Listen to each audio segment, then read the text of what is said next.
Welcome back, everybody, to the Big Rethink Interviews. I'm Bryan Alexander, the host of the interviews, and with me are two wonderful people.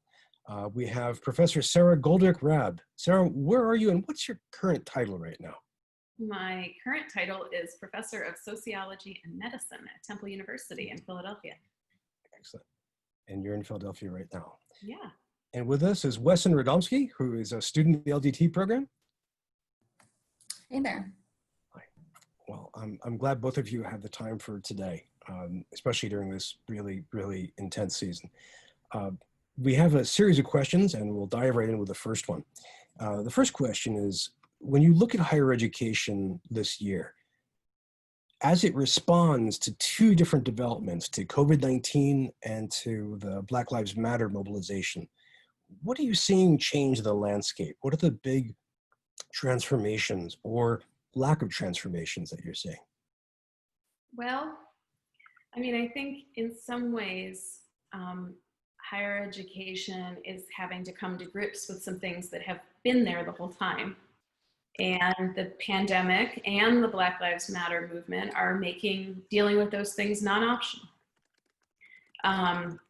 In some ways, in very, very painful respects.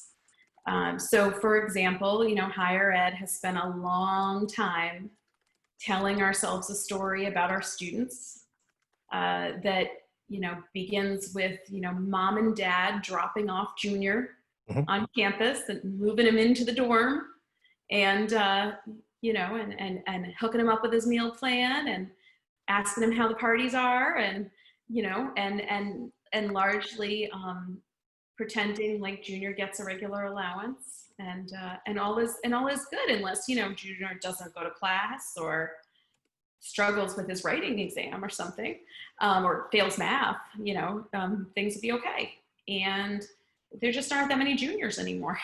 It's not that they don't exist. There are some, right? It's not like there's anybody having that experience, but it's been the case for a long time that students are more concerned with rent than they are about paying their college because only 15% of college students live on campus.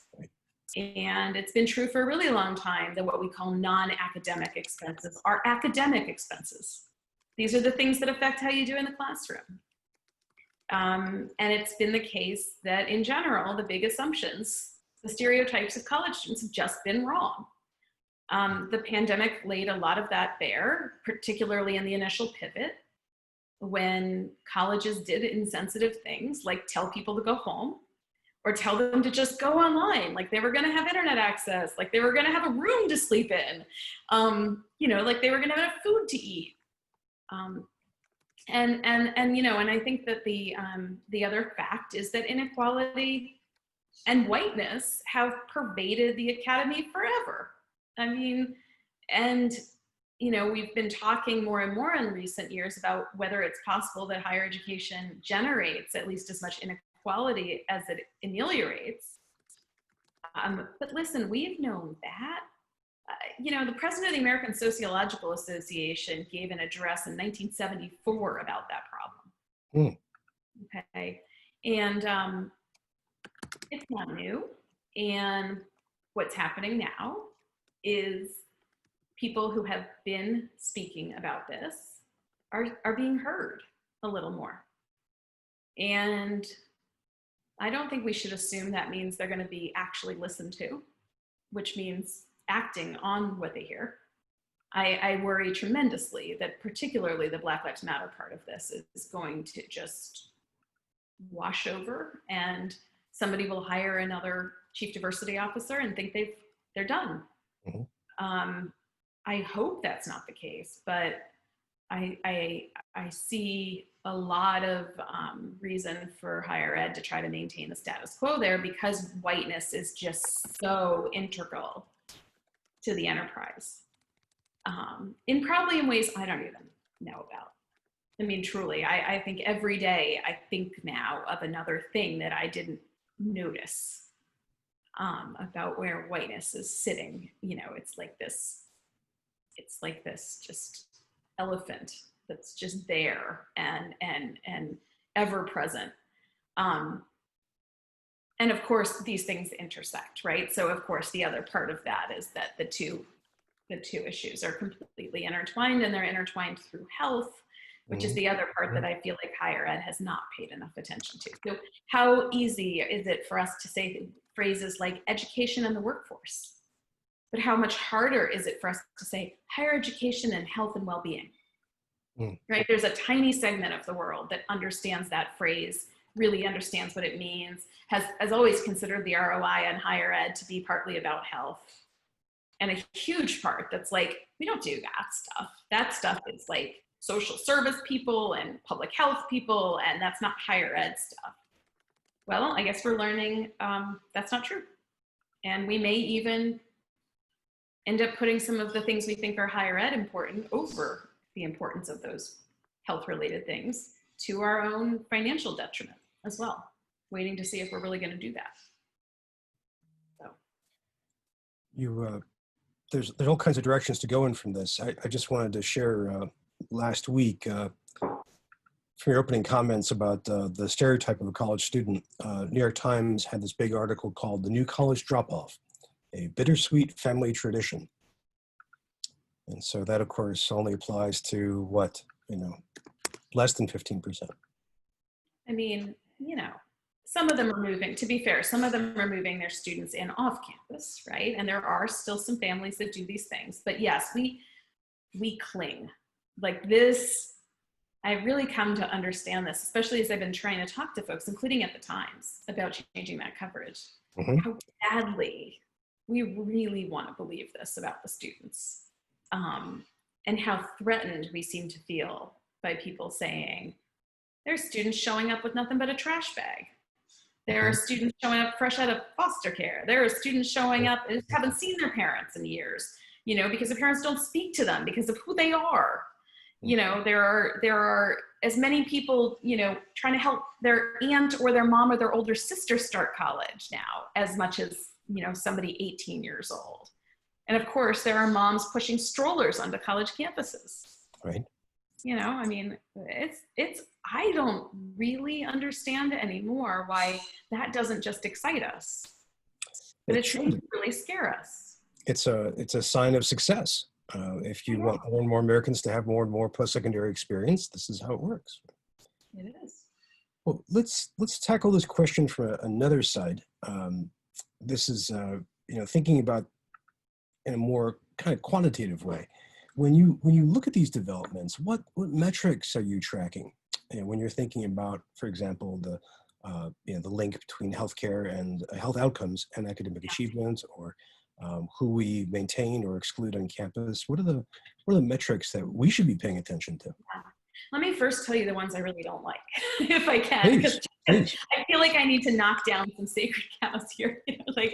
So, I mean, look, I have had presidents tell me, the spring went really well. Hardly anybody dropped out. They made it to the end of the semester, so our students really weren't affected. Boy, oh boy, are you missing what's important. I mean, if you're at a 4-year school that's even remotely selective, guess what? Stuff that happened in mid-March to April, no, it's not going to necessarily have your students drop out. Those students are going to make it through. They've already paid a lot. They've invested a lot. And the truth is, what do you call dropping out? I mean, they might not be attending their courses. So I would look at attendance and maybe grades at the end over looking at dropout there, although that was mediated by the fact that some faculty were appropriately empathetic there and made changes to how they graded and such. So you wouldn't necessarily see that drop off. I also hear, the sort of kids are okay story, from those at highly selective colleges who say to me, we don't have homeless students here because we give full scholarships. I'm sorry, I don't care how much scholarship money you give away, you're not meeting full need. And your definition of full need is based on fake numbers. So I don't like that measure either. And that's a common, if you look at the College Board, the way they size up, right, how affordable college is just based on like unmet need. Yeah, but the unmet need number that they're using is deliberately understating the actual need. Okay, as well as, by the way, overstating the amount of financial support being delivered. Another one that I really don't like is Pell as a proxy for economic diversity. Pell is only measured for people who can do a FAFSA. And there are tons of people dealing with all sorts of economic nonsense who can't qualify for the Pell Grant because the formula is ridiculous. It's like telling me that the only people living in poverty in the United States are the people who officially fall under the poverty line. There's a supplemental poverty measure because that line is so ridiculously low. We don't actually expect to see food insecurity abate until you get at least 200% of the poverty line. So, you know, all of those things fail for me.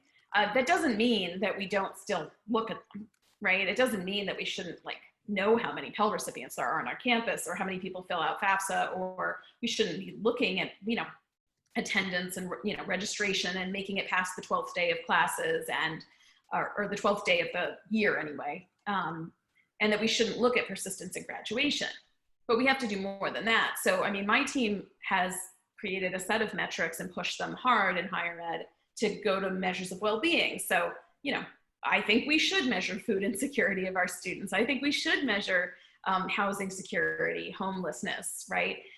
We're also measuring anxiety. We're measuring depression. We're asking students if they can concentrate.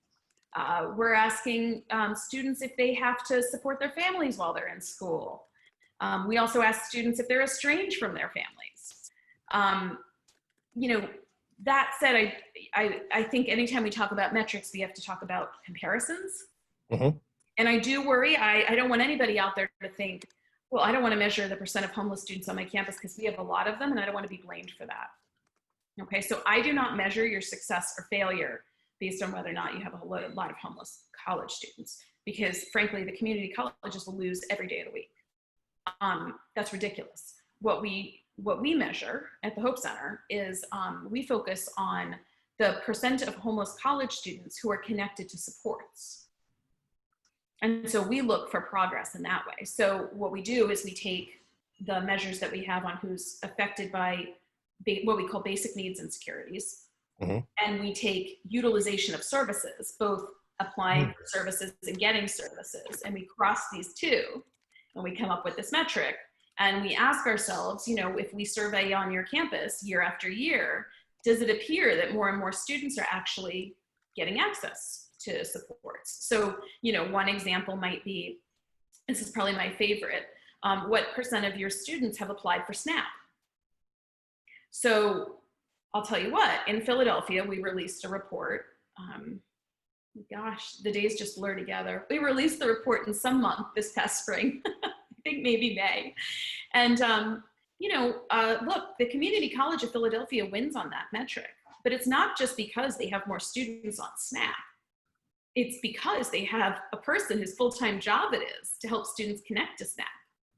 Right. Now, maybe you'd argue that, you know, Temple or Drexel or LaSalle doesn't need one because they don't have that many students, but you don't need a full-time person then, but it does mean somebody should help them connect, right? And so that seems important. What do you call this metric? I don't have a name for it. Utilization of services, I guess. Yeah. Right? But I've been thinking, you know, as some schools say, why should I do it year after year? We know we have the problem. And I'm saying, you don't know if you're making any progress. Sure. And I can go further, by the way. I mean, all data should be disaggregated. So let's pick Amarillo College for a minute, right? A college I've done a ton of work with that gets lots of good press, and they are genuinely amazing. They are. But, you know, even Amarillo College, when I looked at the utilization of their ARC, their Advocacy and Resource Center, I couldn't help but notice that it was more often used by people who identified as female. I could not help but see that, right? And I kept saying, where are the men? You know? And do they just not need the services? Like maybe it's women experience poverty at higher rates. That's a possibility. But, and they do, right? But not to the extent that we saw, you know, male identified students as missing.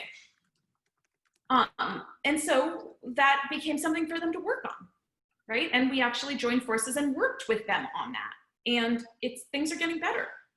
So, you know, it helps you to like ask the right kinds of questions.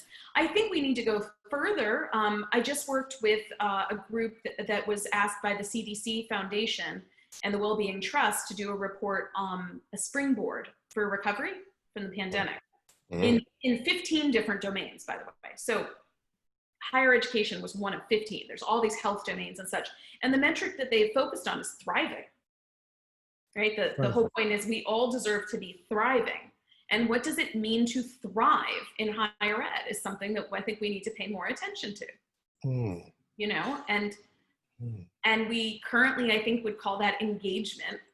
But let's be honest, right? I mean, I could be thriving in college, but not engaged in your class, right? I mean, there's plenty of ways, and that could be fine. Like maybe we'd say, well, you're not going to get an A, but you know what? I probably know how to get an A in your class, even if I'm not thriving in it or engaged in it, right? Depends on what the class is like. So anyway, I think we're going to be pushed towards broader metrics beyond, certainly inclusive of things like, do you graduate? But beyond that. Well, thank you. That's a small lesson right there, straight off, on what metrics we should not use and which ones we should use. And I completely avoided making a joke about, well, let's just say if we have less testing, we'll have fewer infections. But we have a different question, and now we scale up a bit more beyond 2020, which is an extraordinary year. What are some of the long-term changes that you're looking at? I guess in the higher education ecosystem. Yeah. Look, I think that to the discussion that a lot of people are having about colleges going under, yes, there are going to be some colleges that close. Is that going to be the end of the world? No, it's not going to be the end of the world. It is there is a worldview where there are fewer colleges, therefore there are fewer choices, and therefore that's a problem. Or there are fewer colleges and they offered such important things, the marketplace will now have less. I sincerely doubt that we're going to lose any college that really has a niche, okay?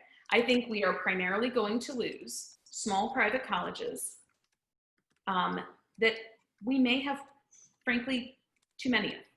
Now, I know they'll hate me for saying that, but I believe that over 4,000 institutions in this country could be the right number, but not the way we're doing it. So I think we need fewer institutions that are tiny and that are not accessible to the public in real ways, accessible and accountable to the public. So we need fewer places with high price tags and low admissions rates, okay, where the public does not have much of a say in how they set their prices or what they do.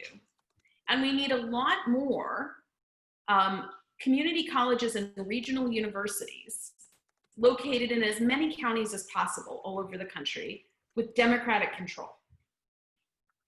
Now, some of them will be smaller, some of them will be bigger. But, you know, if we take here in Pennsylvania, Pennsylvania is one of, you know, I keep on making mistakes about where I live. So I do love Philadelphia and I do love Pennsylvania, but come on, I moved from Wisconsin to Pennsylvania in terms of higher ed, and they're both disastrous. And Pennsylvania, you know, is one of the least affordable in the country and is having so many challenges. The PASHE system, the state-supported higher education four-year institutions, are in bad shape. And people are talking about colleges closing. Well, let's talk about the fact that we have an enormous number of small private colleges throughout our state, and yet we have 18 counties without a darn college in them. That does not make sense. We do not need to downsize PASHE. We need to grow PASHE. We need to grow the community college system, and we need to put campuses where they need to go. And someday we might even have to also move them because of where people are moving.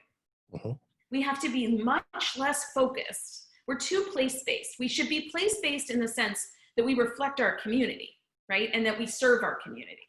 But right now we're too tied to buildings. The one thing the for-profits have done correctly is say, we don't need a campus. We'll find an office building, right? And we'll put the education there, or we'll be online, or we'll do both. And so we can move around. I don't see any, you know, we should just let go of this other part. Now, I can hear my critics saying, what about college towns? Okay, yeah, okay. But I also got to say, again, we have choices to make. And what we have done is we have prioritized choices and the privilege of private institutions over real accessibility and real affordability for public institutions. And just because the towns have become dependent on that system should not be a reason that we continue to make this mistake. We can help other towns. And maybe there are ways. There are private institutions that become public, by the way. Temple is one of them. Yeah. It became public, so it can happen. You know, but I think that's going to be the biggest change. Is I do think there's going to be some rethinking of what institutions look like and what it means to have a campus. Mm. I expect some of the lessons from the pandemic around living expenses and such to take hold. And I do think that for better or worse, more and more faculty are going to have had some experience teaching online. Mm-hmm. And that will be a more vibrant conversation because more people will be in it. If there's one thing I wish the administrators would wake up to, is there are consequences to crappy teacher working conditions and a lack of PD. So maybe, since this is going to happen again at some point, maybe we need to attend to working conditions and professional development on a regular basis and start paying faculty for summers when they can do professional development every year to stay up with the latest and greatest to teaching. Maybe you should put your faculty on 12-month contracts. Rather than 9 months, yeah. You know. That's a great vision. I guess I want to just to build on this and take it a little further. I mean, what you've described touches on some other trend lines like accountability, the shift online, you know, possible shift away from privatization towards more public, you know, publicization, if you want. What other major trends do you see intersecting with all of this? I mean, I'm thinking about economic inequality, which is rising, but also thinking about climate change. Oh gosh. Yeah. I mean, there's a lot, right? I mean, there's a huge crossroads there. And I will not pretend to be an expert on anything related to the environment, frankly, and thinking about where all those threats and sustainability and all that come up. I'm very narrow in my thinking, to be honest with you, in certain regards, and that's one. On the economic inequality, we're going to continue to see people have to cycle in and out of education beyond high school because we do not offer lives and stability that would allow people to just transition from one to the next neatly and complete everything else they'll ever need, right? So we built a system of second chances in higher ed. Mm-hmm. We then systematically defunded it. Mm-hmm. And now we need it more than ever. So it's time to embrace it. We need a Marshall Plan for higher ed that really solidifies our support of our public regional comprehensive universities and our community colleges. That should help with economic inequality, not just for today's students, but for the people who could be students. So I don't like it when people say that's just a transfer from less wealthy people to the people who go to college. Nonsense. Everybody is a potential college student. There are enormous swaths of people who haven't finished high school, and we can help with that.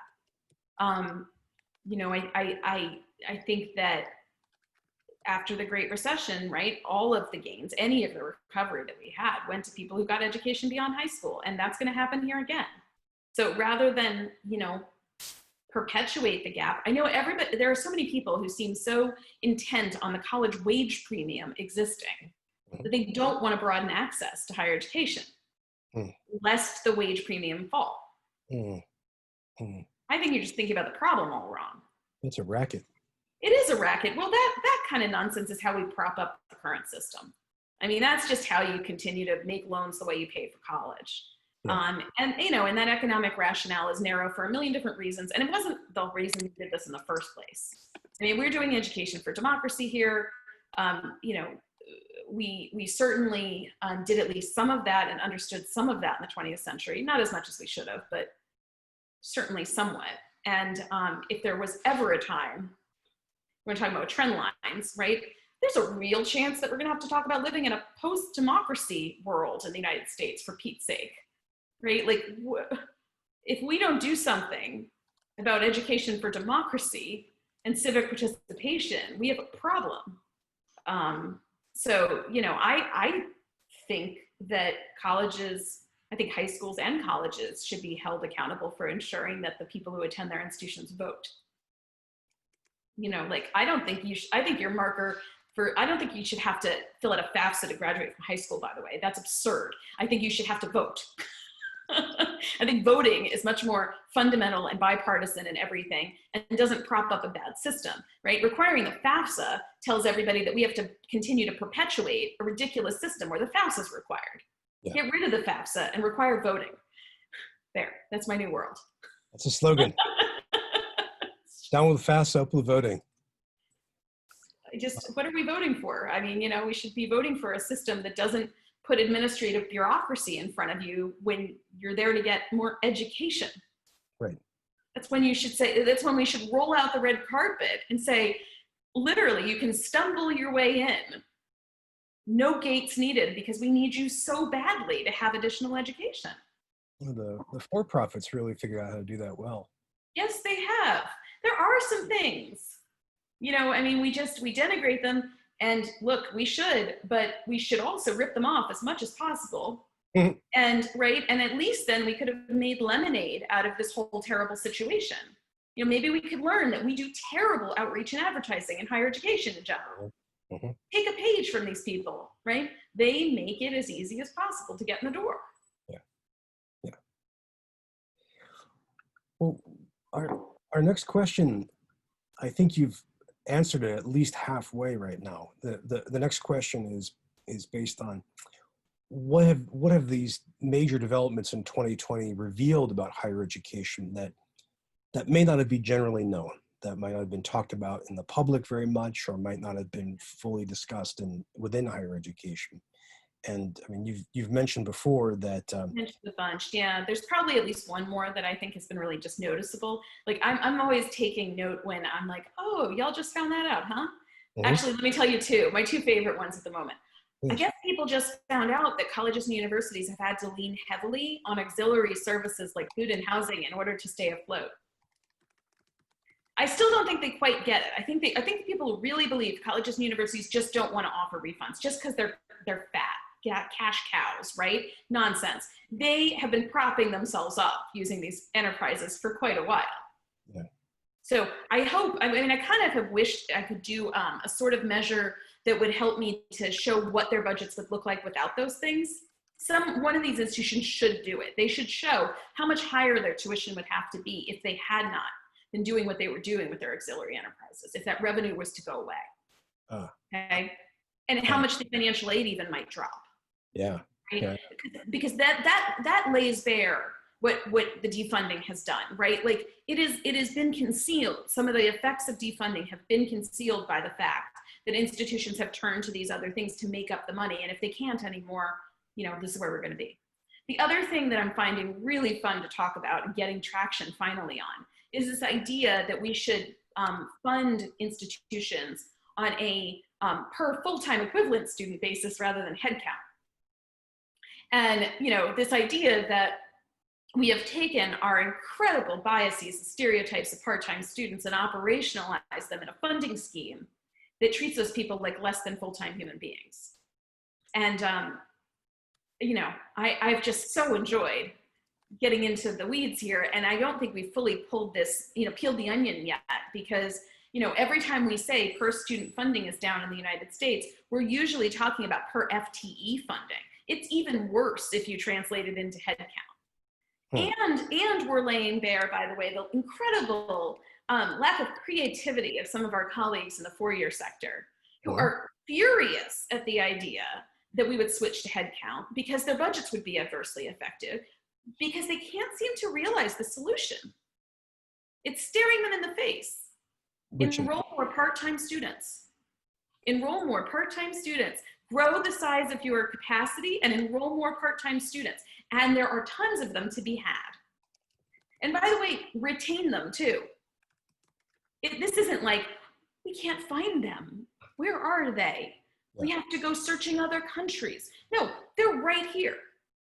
Go get them, right? And so that has been actually, to me, a really productive conversation where we've been able to educate Congress, we're educating state legislators, right? We're educating the general public who don't realize that, goodness, if you show up to take 3 courses instead of 4, suddenly your institution gets money for your instructional costs, but very little money for your student support costs, which is absurd. Right. When you look at it that way, it's so clearly wrong. So clearly backwards. I could not believe during the pandemic, I had a conversation with a Democrat who said to me, well, of course part-time students get less money. They require less money to educate, and they have lower living expenses. And my thought was like, did that just come out of your mouth? Because nobody who understands a college budget would think a part-time student costs less. They require the same student support services, and they're in college longer, so they take longer to educate, or they cost more to educate. And why in the world would it cost less money, for example, to come to class twice, or to come to school twice a week to take 2 classes compared to coming to school twice a week to take 4? Right. Why does the transportation cost less?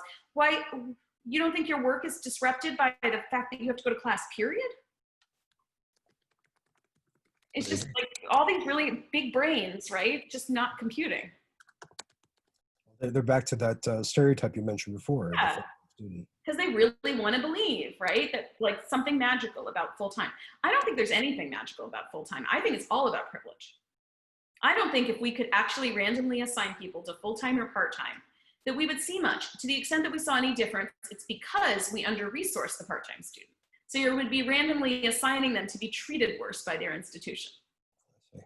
And that's where you'd see the effect. Well, these are powerful revelations about higher ed. I mean, the degree to which colleges and universities depend on auxiliary services, and how badly we think about and support part-time students. Let's slice this a little bit more narrowly then. We have a question about professions, namely the profession of instructional design. And I'm just curious, I mean, instructional designers did heroic work this spring in helping get classes online.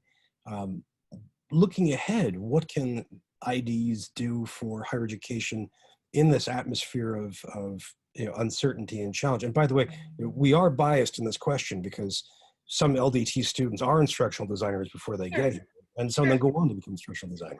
I think we're waking. I don't think most people know what an instructional designer does, and I think we're waking up to what they do, and that's going to be a good moment, right? And I think it reminds me a little bit. I think probably 2 or 3 years ago, I heard the term UX designer for the first time. Never heard of it before. I can't live without a UX designer now. In the work that I do with Edquity, the company, our UX designer is like a unicorn to me. Like everything is better when she's there, right? And one of the first things that I thought, so I wasn't teaching in the spring when we pivoted online. But I then learned that I'd be teaching this fall and be teaching online only for the first time in my life, and teaching undergraduates for the first time online, right? And one of my first thoughts was, I got to get me an ID. I got to get one of those. And I wasn't quite sure what it meant, but I'm friends with Jesse Stommel and, and know some people. And I was like, I'm going to call Jesse and I'm going to say, like, I'll pay somebody, because I'm not even counting on my institution. It's not that they're not providing support. I just don't expect them. I'm a very privileged faculty member. I want them to give that support to the adjuncts, right? And to the other folks. So I was like, I'll go find someone. And amazingly, Sean Michael Morris stepped up to decide to kind of be my coach. And I mean, the difference between the start of that conversation and the end of the conversation, I went from, I don't know how to do this. Oh my goodness, this is gonna be the worst experience ever. Am I gonna like be Zooming with them like all time? And like, how do I measure attendance? So like, what do I do? To like, oh, cool, this is gonna be fun. Nice. He took me from synchronous only to asynchronous only with optional synchronous sessions, right? He took me from, I got to plan the whole syllabus right now and all the activities for the whole semester, to, I think I'm going to plan like the first 4 or 5 weeks. And then I'm going to build in some time to like iterate this. He took me from, I guess I better like figure out how to proctor exams online, to, I don't actually feel like doing exams. I don't think that's going to be a good call. I think I'm going to do student reflections, and yeah, they'll get a final grade, but I'm going to be looking at progress, right? He took me from, oh, I have to use Canvas, ew, to, I'm not going to use Canvas. I'm going to use Medium and Slack. And boy, oh boy, that's going to make things in my life easier, and hopefully for them too, right? Like, I don't know that these are all perfect choices, but I will tell you, like, I'm approaching the fall with like a lot more excitement and like creativity and confidence than I would have been if that hadn't been available to me. And I did watch some of the tutorials that were placed online for me, and like, I think like I said before, we should be getting, you can make us great teachers with the right support. Yes. Right? We should be getting the support. We should be getting the coaching. It should be viewed as coaching. K-12 teachers, right? There's good research that coaches for teachers work. I think instructional designers should be viewed in the coaching role. I don't know, maybe this is already like part of the profession and y'all already talked about this. I don't have, window into that world, but we respond well. Professionals respond well to coaching, generally. Yes. Especially, by the way, if we're not given reason to think that we're going to be like penalized. You know what I mean? Like the incentives are right to receive the coaching. Well, and your example with Sean is a really, really good one.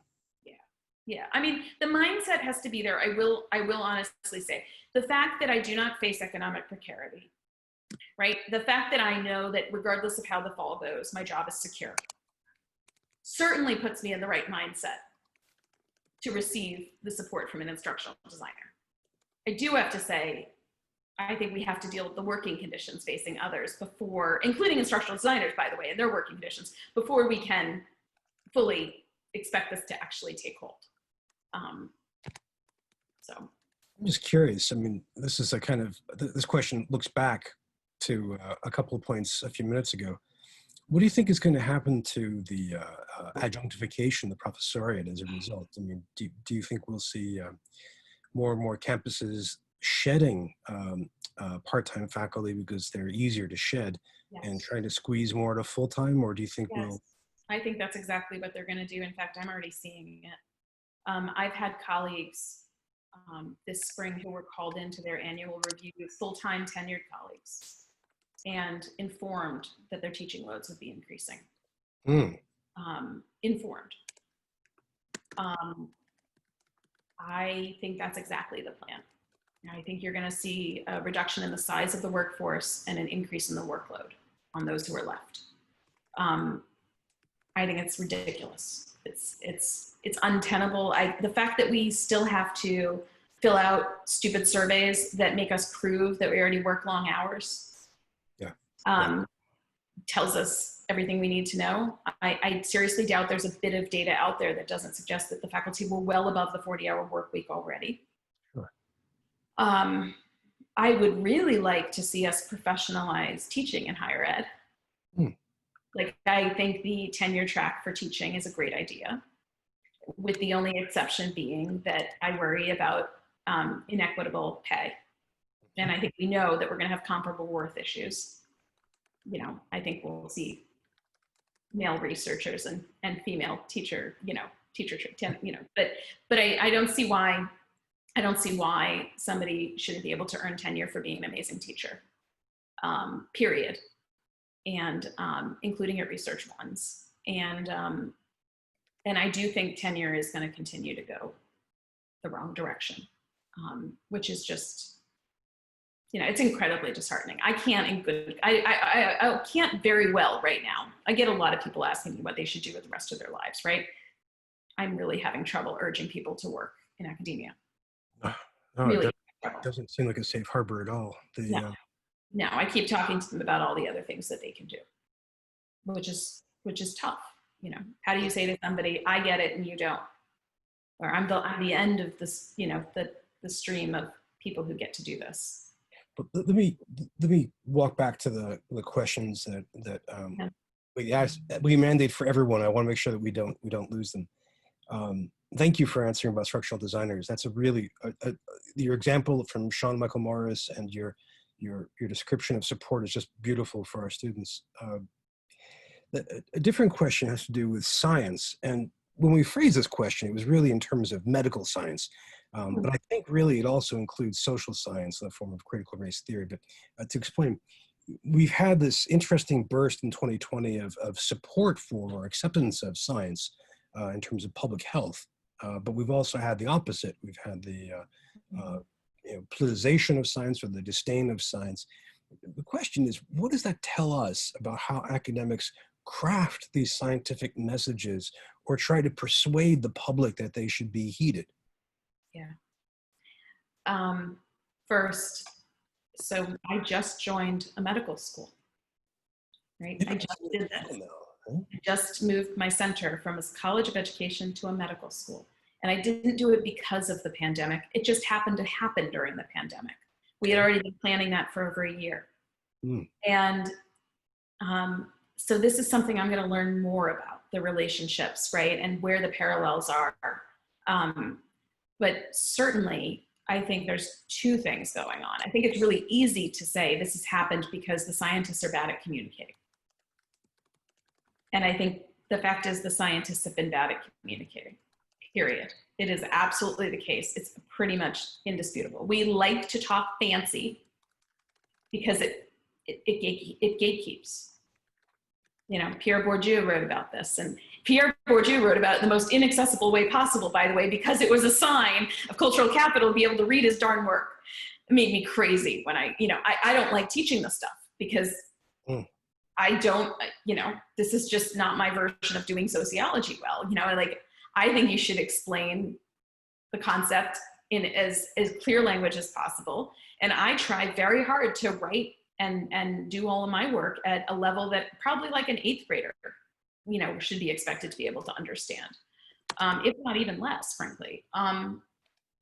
If you can't say it simply, you don't understand it anyway, But I also gotta say, right, it's not just the scientists not communicating well. I mean, we're in a profoundly anti-science moment. And I think, I am not the expert on history, right? I'm confident we've had these before. I'm confident it has something to do with religion, right? And I'm confident it has something to do with politics. That's about as far as I know there, but I am confident we've had this before. And that whenever people's deeply held beliefs are threatened by science, or their sense of safety or security is threatened by science, even though science would really help them with that of course we attack it. It's just what we do. We attack our institutions. We blame everybody but ourselves. It's a horrible time. I never used to put doctor in front of my name on Twitter, right? I never used to introduce myself as a scientist. Now I'm in a moment where if I do that, by the way, people make fun of me. And how dare I, by the way, because I'm a social scientist and not a real doctor. I'm waiting since I got to the med school, by the way, for my white coat. Because I really want to put a picture of me on Twitter in my white coat. I want to see that. So I can play to my legitimacy, right? Because that's really what I need after 20 years of this. Yeah, it's made it an extra special time. That's what I'd say. It's made it an extra special time. We clearly need data and evidence, and we clearly need the scientific method more than ever. And yet we're looking at moments where they want to short circuit it. The idea that Russia's going to rush a vaccine out without proper trials, it could kill us. Like it could literally do immense harm. In education, it's so funny because for education, we had all these battles for years over the import of the experiment into education. And we said that was wrong. And there's whole books written about how we shouldn't do that.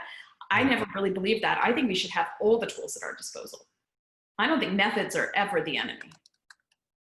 Use them all. That leads us, I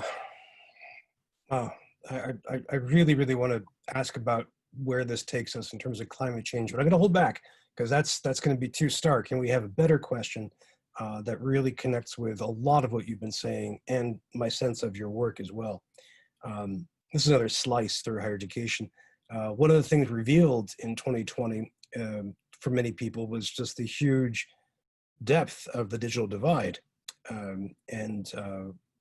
Where do you see that heading in the US? I mean, do you think we'll have a Marshall Plan for rural broadband? Do you think we'll see some way of campuses giving more hardware to students? Or do you think this is going to play out on a social level when we try to help students have access to spaces where they can use technology? I think the first question we have to ask is who benefits from the current situation? Okay, cui bono? Right.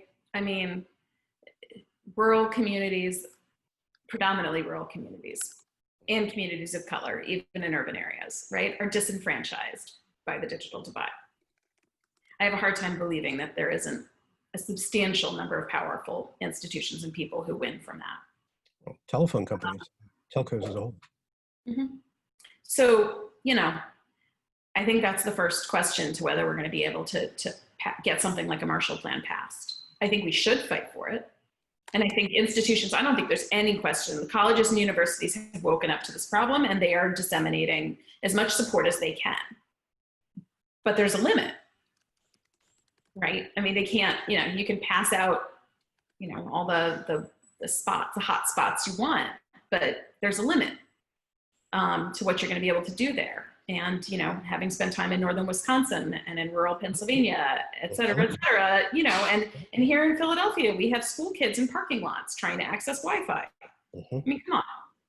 So it reminds me, it's funny. I had a friend who talked about going to Haiti for the first time.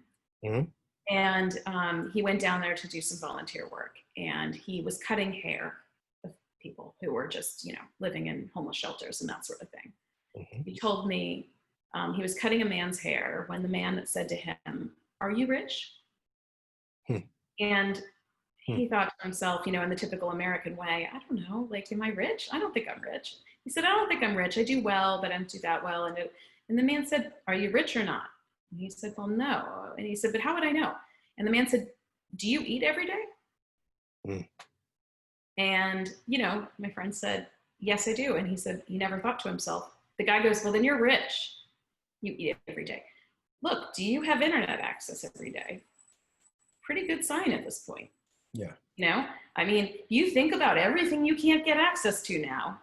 Without that, it was amazing. I went on vacation to rural Virginia with the kids, and the minute that the signal started going out, they were like, "Get me out of here. I can't live here. That's it. We're done." You know? I mean, it's amazing how much we can't handle it. And the thing is that people who live like that every day don't fully know what they're missing. Right? So they know something to fight for, but I think I'm worried about that in terms of that movement building too, right? If you don't know what you're missing, then you don't know what your ask is. And you don't really understand necessarily how you're being disempowered. So, you know, I really don't know. I watched, you know, one of the first colleges that I thought of when people were starting to close was Berea in Kentucky. It's where my thoughts went. I love this institution and I've been there, and I really wanted to know, what were they doing?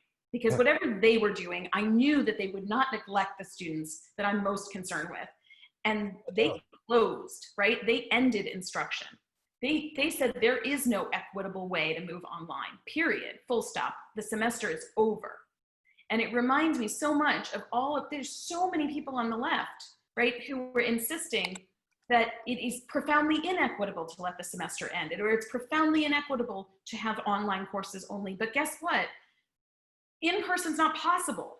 That's also inequitable, right? Like, I think we just have to stop pretending like this is going to be anything but horrifically unequal. So until we address these underlying things, and, you know, we haven't managed to make it so everybody in this country gets to eat every day. In fact, some of them probably don't get to eat because they're paying for internet. Yeah, choices. You know, do you pay for electricity, or do you pay the medical bill? All the time. That's it for our complete set of questions. I had a couple I wanted to bounce off of you based on what you just said, but Wesson, did you want to jump in? Did you have one? You must have a million questions. Yes, I do have so many questions, but I guess I'm wondering I know that you have been talking to lots of people over the summer and since you all did your survey in April and May of how institutions are responding to this and how students are experiencing the pandemic. And I've been wondering what you've been seeing in the past couple of months and what institutions are really standing out in terms of how they've continued to support students over the past several months. And as people are gearing up for what looks like to be a fully online fall semester at so many places, kind of what you're seeing emerge as some of the best practices for institutions to support students right now. I mean, look, the ones that were leading before are leading now, in my view, right? Which has been so interesting. So I would have been shocked, though, if Amarillo didn't do a darn good job all the way through, and they are. You know, at first it was Russell Lowry Hart staffing the actual help desk in person doing that. I mean, come on. He's like unbelievable, right? Montgomery College in Maryland, you know, Darianne Pollard is just a rock star, and she just continues to be, of course, and they're innovating. You know, Michael Sorrell at Paul Quinn, I mean, he envisions things that don't even come into my head. Like, you know, just, he's so beyond. I do think we're going to really see this fall, right? I think we're going to feel it. I think we're going to see stories of where, you know, the instruction went on the entire semester and there was continuity and students are okay. And it's because of these kinds of the anticipation and leadership of those kinds of leaders. And then I think we're going to see places that horror stories are coming out of, right? And students are being infected, or you know, half the class is gone by the middle of the semester from the, I mean, I don't mean dead. I mean, you know, not in class. I know, and I know that's horrible, but I really, really have to say, if this stuff isn't dealt with, that's what's going to be. And my team has really struggled. There's a part of me that wants to go back to our sample from the spring. This is the first time I've ever really worried, given how many of them are in frontline jobs, how many of them are still with us, okay? Which is awful. We are going back in the field for more data collection, but I also don't, the other part is, I am confident there are tons of unsung heroes that I'm not even mentioning because I don't know about them yet, right? So the other part of all of this is like, I'm hoping people will tell their stories. We're gonna be putting another initiative out as we go back to school to ask people about what back to college is looking like and what they're doing and how it's just the storytelling just needs to happen. And, you know, I suspect that places like Massachusetts and Oregon and California and some parts of Texas where things have been ahead for a while, where they've been more progressive in thinking about what a college student needs and how to give it to them, I think we'll probably see some interesting things, you know, so, who knows? I have no idea. It's just so unbelievable. I mean, every time that we get to this part of the summer, you know, everyone's like, oh, where did the summer go? This one, whew. August just can't last long enough. Just give us a moment. You just got into it. I know. It's going to be over like tomorrow. Oh, don't say that. Don't say that. I know, right? Wesson, thank you. That's a really good question. And Sarah, I love the stories, and we'll be going after some of those, I think, in this program too. I have one question on a completely different register. You know, thinking about public support for higher education, you know, historically the trend is the opposite. You know, we spent 40 years defunding it on definitely on a per student basis. You know, FTE or headcount. I mean, there's state governments across the country right now are just issuing cut after cut after cut. When I asked Chris Newfield about this, who's a great scholar of public higher education, he says what he expects is a cultural turnaround, that we start thinking of higher education as a public good rather than private good. And on some good days, I think that's possible. On some bad days, I don't. But I'm wondering, how do you think we can turn this around? I mean, is it going to be the energy of a younger generation, of Weston's generation, of AOC's generation, or is it going to be a result of public responses to COVID, which is such a public, non-private thing? I think that I can't share the optimism unless we also think we're going to win this election. Unless we're going to? The election. Yes. The whole thing is the election. I mean, it's not to say, by the way, we've had plenty of Democrats who did not restore support to higher education, right? So I'm not naive to any of that. But there is nothing coming for higher ed if the Democrats do not take back power. And there's a big and in there, and someone has to go and get in there with Joe Biden and really give him higher ed policy. Like, they're gonna, I mean, he has some pieces, but there's gonna be a lot of thinking to be done about how the restoration comes back. Can we just rely on a groundswell of support? No. This is gonna be the work of bureaucrats right, who have been entrenched for a long time working inside. Some of these people are going to be totally invisible in their work, and they're going to be the critical ones, because the how is the problem, right? I mean, people say, well, the feds and the states have to make a new partnership. Yeah, I hear that. How do you make the partnership? It's really hard, right? We don't do maintenance of effort well, right? The feds, we didn't even make a good partnership for the Pell Grant, which we thought was a big deal and had bipartisan support, sort of, right? So, I mean, I really, like, when I think about who's important here, there are people who have survived through this last administration who were there before and might still be there after, and they're going to be the ones who actually do this. And I don't even want to pretend that I know perfectly well. I don't know the how of that. Okay, I don't. And but that's going to be the work. And certainly public support will matter. But like, if we win the election, there's certainly enough people already there who know that this is what has to be done, right? All you can do is you can give them more support, you can amplify it, but we're not going to suddenly go change the opinions of tons of Republicans. We have to take over Congress, and we have to change. But, you know, I mean, that's just, you know, what can happen. I think the groundswell stuff is more state level stuff, right? So I do think there's work that could matter a lot if people decide that higher education is a voting priority at the state level, that they want their governors to work on these things, right? They make it a priority for their state reps. They want their mayors. I mean, there's a National League of Cities initiative right now on basic needs and security among college students. People should be asking if their mayors are looking in this direction, right? But, you know, it all hinges on the election. So I think anybody who wants to save higher education should be working to turn out the vote. Well, that's a really good answer. It even gives us an action item. Sarah, I really appreciate this hour. You have so much passion, so much deep thinking and research about the subject. I'm just in awe. I've done the same thing for 20 years. Don't ask me about climate. It's embarrassing how little I know. It's not from lack of caring, right? I have just become somebody who just feels like, for the bandwidth that I have, yes, let me go as deep as I can on the thing I do, and let me just be honest that I am not the expert on those other things. And you do that so well that we're absolutely delighted to have you on. Thank you. It was a pleasure, and it was great to meet you. And I hope, you know, go Georgetown.